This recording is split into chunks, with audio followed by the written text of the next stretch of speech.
Well, I assume you read the bulletin and you knew there was going to be a guest speaker, so I'm not going to give you time to leave because you had fair warning. Okay, let's get that out right now. So if you leave, I will call you out. A couple things of housekeeping first. I am not, if you're visiting, I am not the normal preacher here at downtown Bixby. Keith Thompson is out of town today, and so he has given me the opportunity, and I jumped at it. I always love the opportunity to stress myself out all week, especially right during the Lord's Supper song, we're like, you got to get up now. So, but no, I truly find it a joy. I feel for this lesson particularly, I want to do well by all of you because I believe it's an excellent message, but I know I will get in the way or I'll miss certain points. So I'm just giving it to God right now. But I do believe in this message that I'll be presenting in a minute. The second thing is, Zach, are you doing anything right now? Okay, so if I pass out or something, will you get up, just give the invitation? Okay, a couple weeks ago, I choked, and for the first time in my life, I had to be given the Heimlich, so I'm very nervous now, so I always want a backup plan, a disaster recovery plan, so that's where that comes from. I also don't appreciate whoever put peanut butter and jelly behind me to tempt me during the whole thing.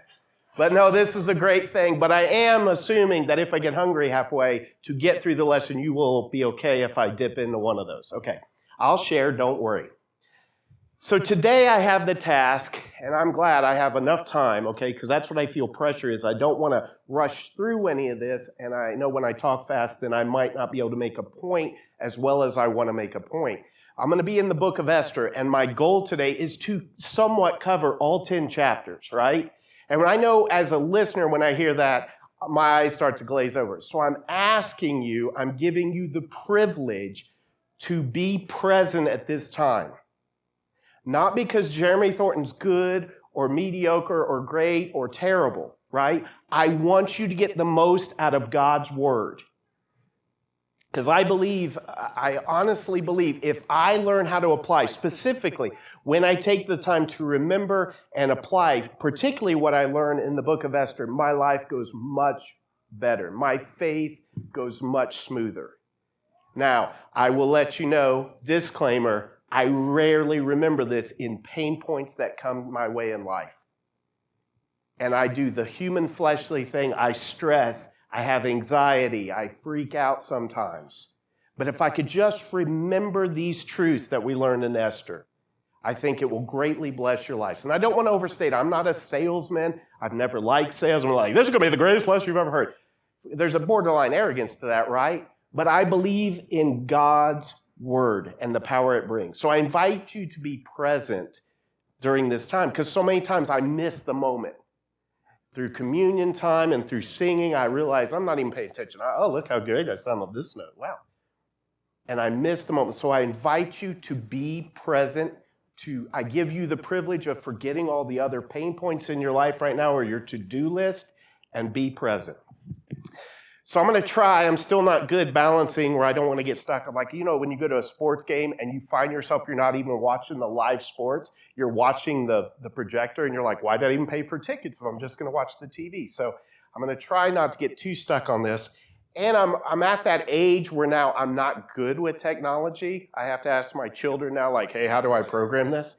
And that's a very humbling thing. So so I think I can do this. And I'm assuming you can see what I'm seeing. I'm just going to assume that, so we'll go with it.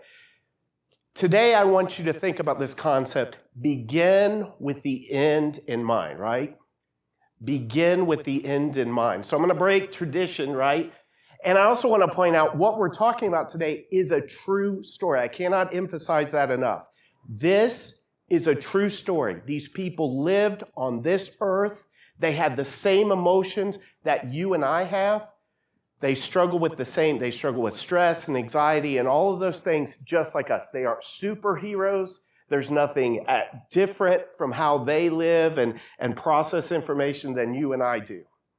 So I want you to know this. So we're going to deal with this concept, begin with the end in mind. So I'm going to show you two verses. 10 verse 3, that's the last verse in the book of Esther, right? Do you guys care if I turn my back to you for a while? I'm just joking. But 10 verse 3, and I want you to get the feeling of how different life is for this guy named Mordecai who we're being presented with in these verses, right?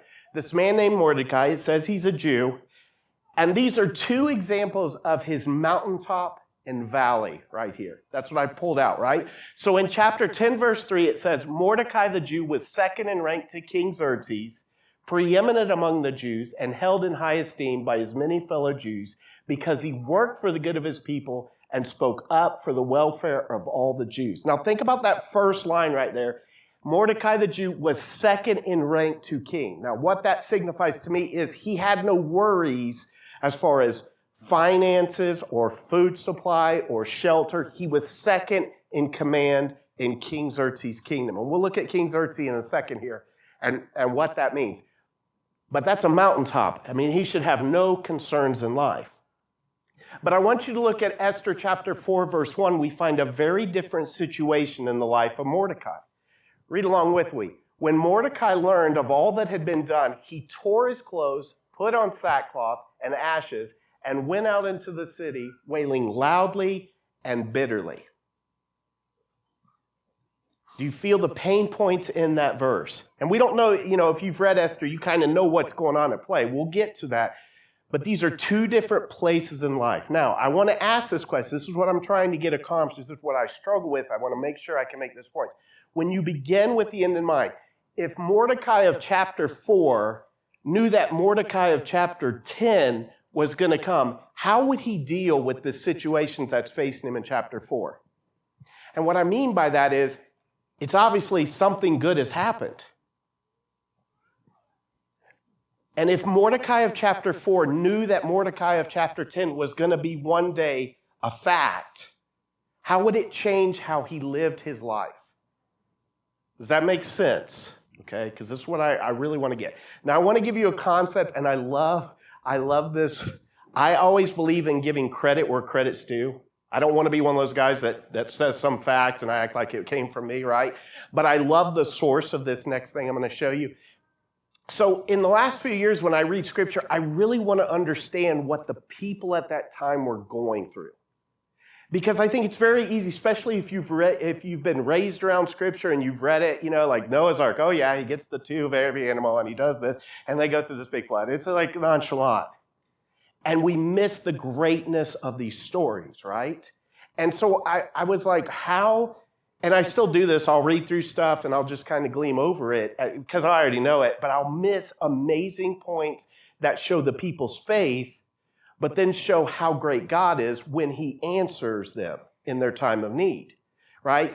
So I'm going to quote, there's a podcast I was listening to about a year ago, and it's hosted by two old Sarah Alive guys, and they have a guest, and their guest that week was Conan O'Brien. I don't know if you remember Conan O'Brien. He was a talk show guy. He still does podcasts now, redhead, kind of goofy. His shtick was basically junior high age kids, which really connected with me at 30. But he said this thing in his podcast that it kind of helped me get this concept that I've been thinking and bouncing around. So I want you to read this, right? So this is from a Fly on the Wall podcast.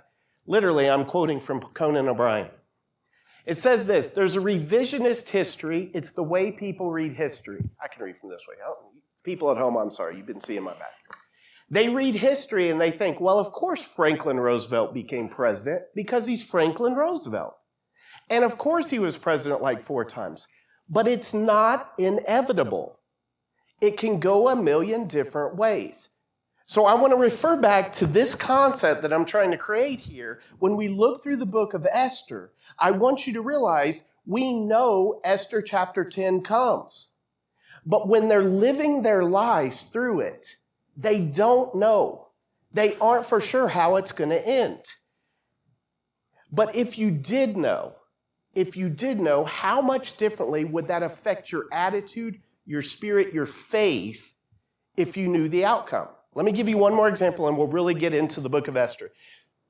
I have been cursed because I have always liked the Dallas Cowboys. And if you know Dallas Cowboys, I think they've won 2 playoff games since the 90s when they won 3 in a row, right? It's been painful, okay? I don't want to cry because I got peanut butter up here, but because then I'll eat and it'll get really messy. But I want you to imagine the best games, especially in the last 2 or 3 decades of watching Dallas Cowboys, is when I have it taped and I accidentally find out who's won and I know we've won, but I still want to watch the game. So I don't know the details of the game, but I know they won. So imagine if you know the end is your team wins. So in the first quarter when you're watching that and the quarterback throws an interception or a pick six, or they're down 21-3, how are you feeling because you know the outcome? It's greatly different. I will tell you, my wife sometimes doesn't want to watch sports with me because by this point in the game, when it's 21-3, I was like, I'm going to burn all the jerseys I bought of them. And at some point, to be honest, sadly honest, I'm like, I hope we get crushed so then they'll fire everybody and start again. That's where the attitude goes. But if you know who's going to win, do you see the change it does? You can enjoy the game more in spite of, Dak Prescott just threw another interception, which is pretty normal. All right, I'm not bashing Dak today. Okay, so let's get into this. I've given you these concepts. Let's get into this. All right. So first of all, I want you to get this. This is a map. This is King Xerxes' kingdom, right? So I think at this time, he's the most powerful guy on the earth. And in Esther chapter 1, we find out he's in his 3rd year reign of kingdom. So you can see on the left side from your left, it goes down all the way to Egypt and Libya, all the way to the right to India. So pretty massive kingdom. And I want you to have this picture of how powerful this guy is. So in Esther chapter 1, let me see if I can get this thing to go back. There's a couple facts I get from Esther chapter 1. So in Esther chapter 1, we find out that King Xerxes rules over 127 provinces from India to Kush, right? That says that in the scripture. It says in that first chapter, in the 3rd year of reign, he gets this genius idea that he is going to throw the biggest party, and the purpose for this party was to show off the glory of his kingdom. So this is the kind of guy you're dealing with, right? And I was thinking about this when I thought about this. If I were to show all of you the glory of Jeremy's kingdom and we left here after services, you'd be home by 3 o'clock. I'm like, there's my car, here's a TV, here's my dogs, there's the vastness of my kingdom, right? Think about that. For 180 days, he pulled out all the stops. And it says all of these great prefects and all the leadership throughout his land came to where he was, the citadel of Susa.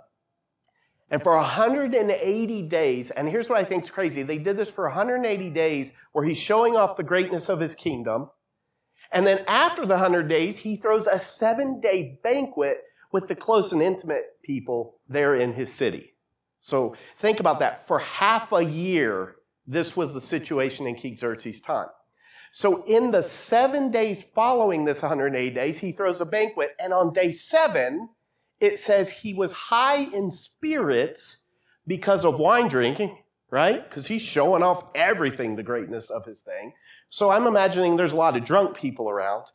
And the way this is split up is the men are over here and all the women are with his queen, Queen Vashti, in a separate area. But they're living it up. And on day 7, the final day, he comes up with the great idea in his drunkenness. I want to bring Queen Vashti in to show the glory of her off. Man, this is good. Now, I want you to get the frustration that King Xerxes is going to feel. He is with his buddies. There's been a lot of testosterone flying, and they're drunk, and it comes back that Queen Vashti is refusing to come. Think about the pride of this guy. He is the top dog. He's not told to no. And so he and all his guys start talking, right? They start talking, and they come up with this great plan because what you're up against is not just disrespect from Vashti to Xerxes, right? What you're up against is this is going to send a message to every woman in this kingdom that they don't have to respect their husbands. Well, that's like feminism cannot start now. And so they come up with this grand plan, and I want you to get this concept. The king comes up with this plan. He's going to make a decree, and once the king makes a decree and signs it with his signet ring, no one can revoke that. And so here's what the decree says in a nutshell. Queen Vashti can never enter the presence of King Xerxes ever again. So basically divorce. But worse than divorce, you can't ever be in his presence. And he gets his signet ringing. I don't know how that looks, but he signs it, sends it out. Now, I want you to understand that even King Xerxes can't change that once his signet ring's been done. Even King Xerxes. This will play in later because it seems silly to me later what happens. And so chapter 1, Queen Vashti never again enter the presence of King Xerxes. And once the king issues this royal decree, it cannot be repealed. That's Esther chapter 1. So I want you to get, King Xerxes has a lot of power, and he has the power to say, don't even come into my presence, because if you come into my presence, you'll be killed for her. All right, Esther chapter 2. I like to think of this as the original reality dating contest. So a little while later, if you read in Esther chapter 2, he realizes, oh yeah, I've banished my queen. Now his fury's over, and there's a lacking in his life. So they go back to this kingdom, right? They go back through that whole land, and they said, we want the most beautiful women of the kingdom to travel to King Xerxes, and we're going to have the ultimate competition. Now, I need you to understand this competition wasn't just they were going to come into town, go to the king's castle, do their presentation, and be back on the road. It says that when they get there, it's a 12-month process. And the parting gifts, if you win, are amazing, right? You're going to live in the king's, you're going to have your own quarters, you're going to be the queen of this great nation. So there's crazy things involved with this. But this is, and I said this on this slide, it's the original Bachelor. I've never watched it. Okay, I watched season 1, I'll admit it. Something about a rose or something. So we are introduced again to this. This is the first time we're introduced to Mordecai, right? We found out he was Jewish. And we find out that he has taken in his cousin, who is an orphan. We are introduced to her as Hadassah, and this is Esther, who this book is written after. And we find out that Esther was lovely in form and features. And of all the women throughout this whole year, it's like 6 months of myrrh treatments. I don't know what that means. But 6 months of perfume, I can't even imagine. But she goes through this whole process. She goes in front of King Xerxes, and he is smitten. And, I don't want to think of these human fleshly things, but when I get to heaven, there's certain people I can't wait to see. Like, what's Moses look like? What's this look like? But I do want to take a look at Esther, because when you hear she was lovely in form and feature, she won this competition, what does she look like? And so they win, but when Mordecai goes with her to Susa, right, so he can be near her, and he has an ability to communicate through different people to her while she's going through this process. And he tells her, do not let them know, don't bring up that you're Jewish, right? We've seen this in other stories in the Old Testament, this happening. And so she goes, she wins, they move to Susa, life is good, right? She's going to be taken care of. She's queen of this nation now. At the end of chapter 2, we're given this kind of one-off story. And you've ever seen a movie where the main theme is going, you can tell it building, and then they have this one-off story that doesn't seem to fit. And then later you find out it's this key pivotal thing, especially in mysteries or something, when you go back and watch the movie. So when I read this, the first time I'm like, this seems so random they had to throw this in here. But this will be a huge key later on in the book of Esther. And basically what it's saying, because of time, Mordecai, in going there to communicate with Esther through these people, he finds out there's these 2 guards that are infuriated with King Xerxes, and they've come up with a plan to kill him, to assassinate him. So he lets Esther know, and they uncover it, and look at verse 23. And when the report was investigated and found to be true, the 2 officials were hanged on the gallows. All this was recorded in the book of the annals in the presence of the king. Now, this will come up too. So remember, signet ring, remember the book of the annals in the presence of the king. Okay, these are going to have pivotal things in the changing of our trajectory in this story. So life is good for Mordecai and Esther. They're in the right place. But then we come to Esther chapter 3. And any good story, and I hate calling these stories because I think it takes away from the true story these are to our lives. But we're introduced to a man named Haman, and Haman is shooting up the ranks like a shooting star, right? And we find out in chapter 3, he's been put second in command to King Xerxes, meaning he's got the ear of the king, and he can make rules, and he can get his agenda passed, right? And so everything is going right for Haman. Same thing like I talked about Mordecai, right? He's got power, he's got money, he doesn't have the necessities are all met, right? He's got a nice house, he's got friends, and when he goes home, he's the king of that world, right? And they're all pumping him up and they're patting him on the back and everything's great. But there's a pain point in his life. Because every day when he goes to the king's place, there's one guy that just gets under his skin. And that's Mordecai, because Mordecai doesn't bow down. He doesn't pat him on the back. And we see here in Esther chapter 3, verse 5, where it says, when Haman saw that Mordecai would not kneel down or pay him honor, and listen to this term, he was enraged. So he wasn't just miffed. He wasn't just bothered, or that's kind of annoying. Enraged. I see a guy just, red face, just anger. He can't control his anger. It's not just that he hated Mordecai, though. This enragement drew to what we're going to read in 6 and 7. Yet having learned who Mordecai's people were, he scorned the idea of killing only Mordecai. Now, I have never been enraged with someone so much where I've literally thought about, I want to kill that person. But it's stronger than that. He doesn't want to just kill Mordecai or Mordecai's family. He wants to kill everybody associated with Mordecai. And instead, Haman looked for a way to destroy all Mordecai's people, the Jews, throughout the whole kingdom of Xerxes. Now think about that. And this is where I go back to that concept of Conan O'Brien. Think what Mordecai and Esther are up against. I don't know if I know of someone out there that just hates me on a regular basis. But if I knew they were out there and they wanted to kill me and my family and anybody from southern Ohio, I don't know. I can't connect with that. But anyway. So in chapter 3, we find out that Haman persuades King Xerxes to issue a royal decree, right? He has so much enragement and belief in this plan that he's willing to fund it with his own money. That's how crazy this guy is. And it's a pretty good amount of money. Look at it in Esther chapter 3. And so King Xerxes agrees with it, the way it's sold to him, having no idea that his queen is these people. Right? Because Mordecai told her, right? Don't talk about it.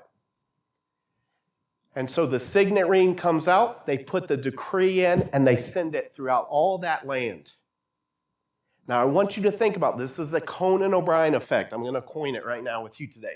The Conan O'Brien effect is think about what that means. Okay? So here's how it comes out. Here's the decree. Imagine if you were a Jewish person. Dispatches were sent by couriers to all the king's province with the order to destroy, kill, and annihilate all the Jews, young and old, women and little children, on a single day, the 13th day of the 12th month, the month of Adar, and to plunder their goods. Now, I've created a silly analogy of this to try to connect with us today. So I've created a fake Tulsa World headline that's going to come out Monday morning. And I want you to think about, first of all, I need you to pretend it's true and it's law. And I want you to think about what this means to you and your loved ones, right? Are you ready? So it says, bill passed. Congress passed this bill to ban all middle children effective December 1st, 2023. Now, again, I hear laughing because it's ridiculous. It's the most, I didn't want to be political or anything like that. I didn't want to be real controversial. And I want you to understand, it's not just middle children, it's anybody who is considered a middle child. So just like in the example of the Jews, it means everyone. Children, women, older men, everyone. Now, how do you process this if this were true?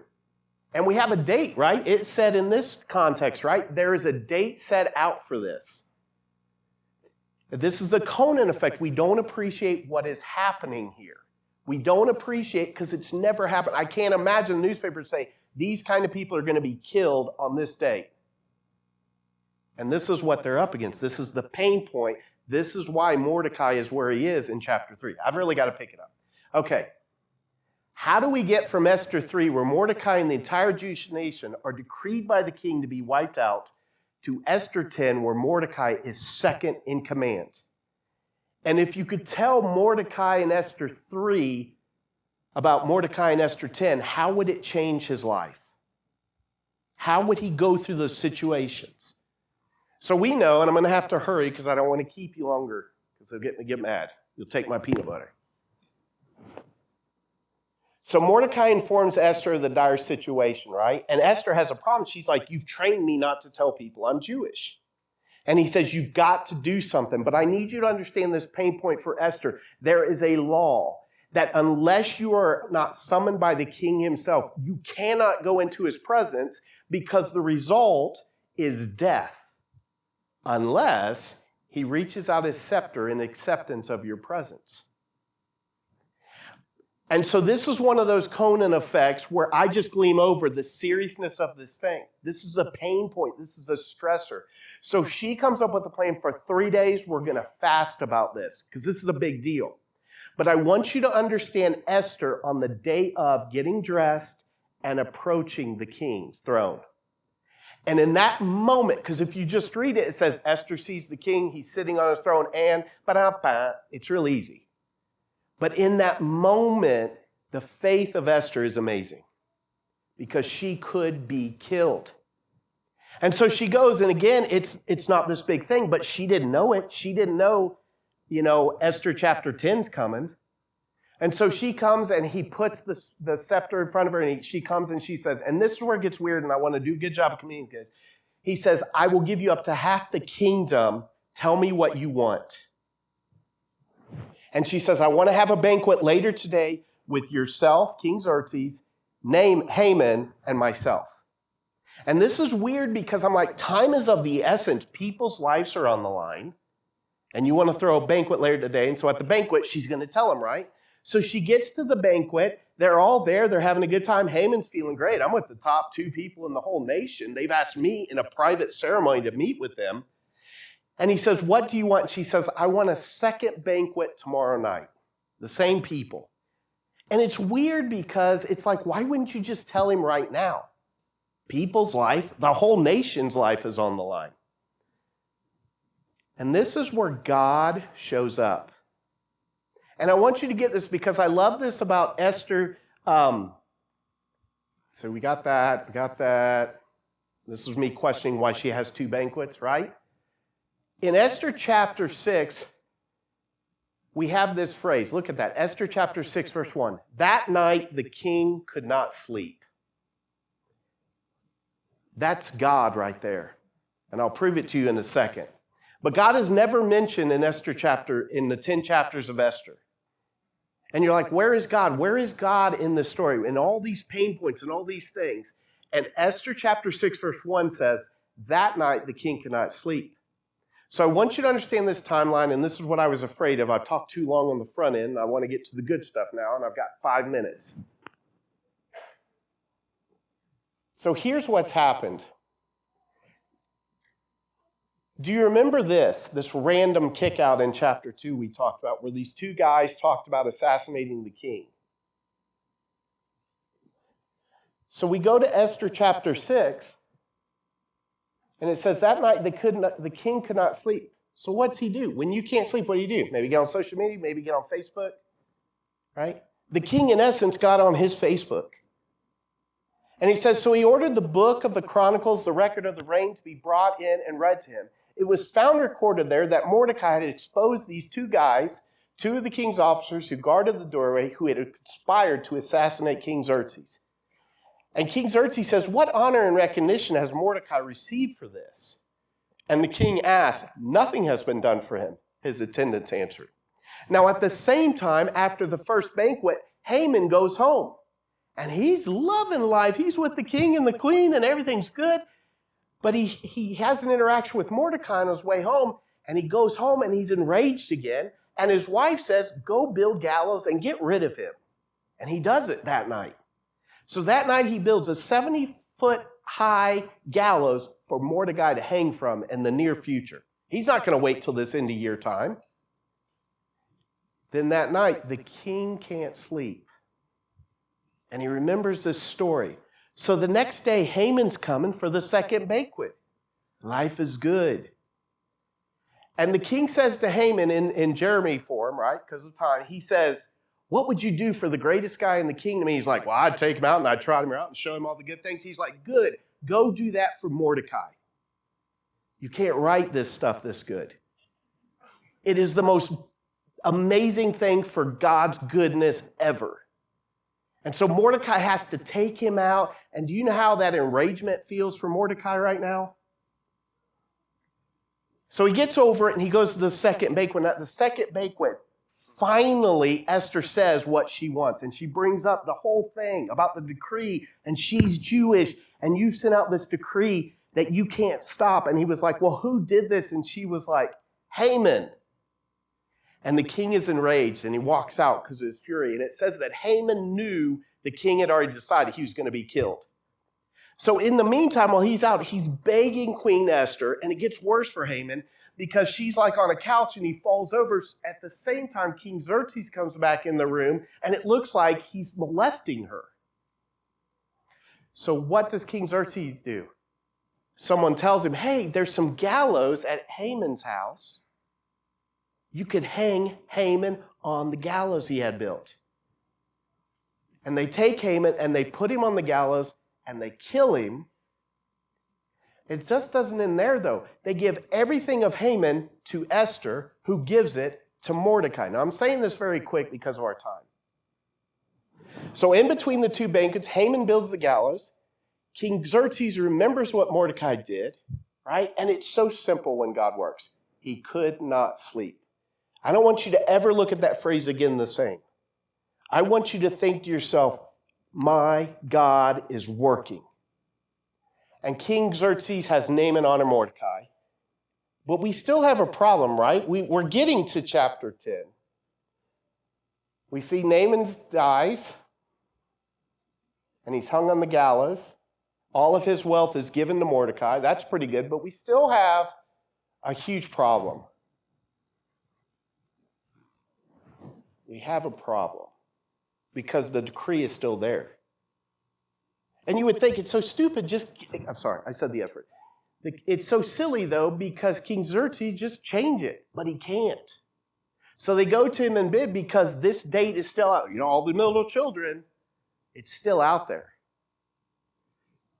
And so he says, here's how he changed. He sends a second decree and he says, you fight. You fight back. And so this is where, as a little kid, we taught with flannel graph and everything is G-rated, right? And I think I learned this from Battle of Jericho this year when I was studying it here. You think, oh, the walls came down and that was the end of victory. No, and then God's people went in and destroyed them all. And that's what happens in 8 and 9. The Jewish people fight. All of Haman's relatives are slaughtered. And those are hard things to hear, right? But this is a true story. And these things took place. All right, let's see if I can conclude this.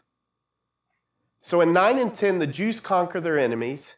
Haman's 10 sons are wiped out. Mordecai has been promoted to second. He now has the signet ring, which means now he can make laws.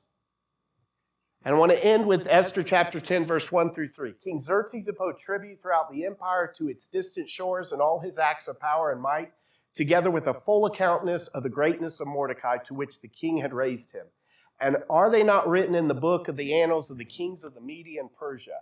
Mordecai the Jew was second in rank to King Xerxes, preeminent among the Jews, and held in high esteem by his many fellow Jews, because he worked for the good of his people and spoke up for the welfare of all the Jews. Now, in closing, here's what I want you to get. Begin with the end in mind. So I've said, what would Mordecai of chapter 4 do differently if he knew chapter 10 was coming? And here's the thing that connects with me. You and I, as God's people, we know the end. Let that settle for a second. We, as God's people, know the end of this life. We don't know all the details. I don't know all the rough parts I'm going to have. I don't know if I get fired. I don't know if I have trouble with money. I don't know all these little details. I don't know how I'll die. I don't know if I'll die. I don't know if Jesus will come back before then. But ultimately, you and I as God's people know the end. And that is a powerful thing. It is a very powerful thing because if you know the end, go back to my silly analogy of the football game, right? When the pain points come, how do you handle them? And I struggle with this because I should know better. And if you lived in my life and you saw when the pain points come to me, I freak out no better than anybody else in the world, as if I don't know the end. I want to encourage you that you, first of all, know the end. But we have to live our life as if we believe in the end. So here's some things I want you to get. Learning from Esther and Mordecai. Do what you know to be right in spite of your circumstances. In spite of it not making sense. In spite of the world is against you. Do what you know to be right. Even if you're not getting the proper respect, even if you're being beaten down, do what you know to be right. The second thing is, wait on God to work. And this is hard for me. I like to solve my own problems. And 90% of the times when I try to solve my own problems, I make it worse. And it's hard for me to wait on God to work. The third thing, remember we know how this ends, right? Another way to say that, look at this picture. I know it becomes trivial sometimes. We know the end. We know we are victorious already.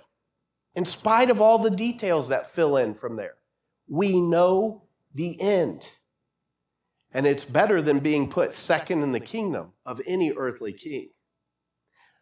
Live with the end in mind.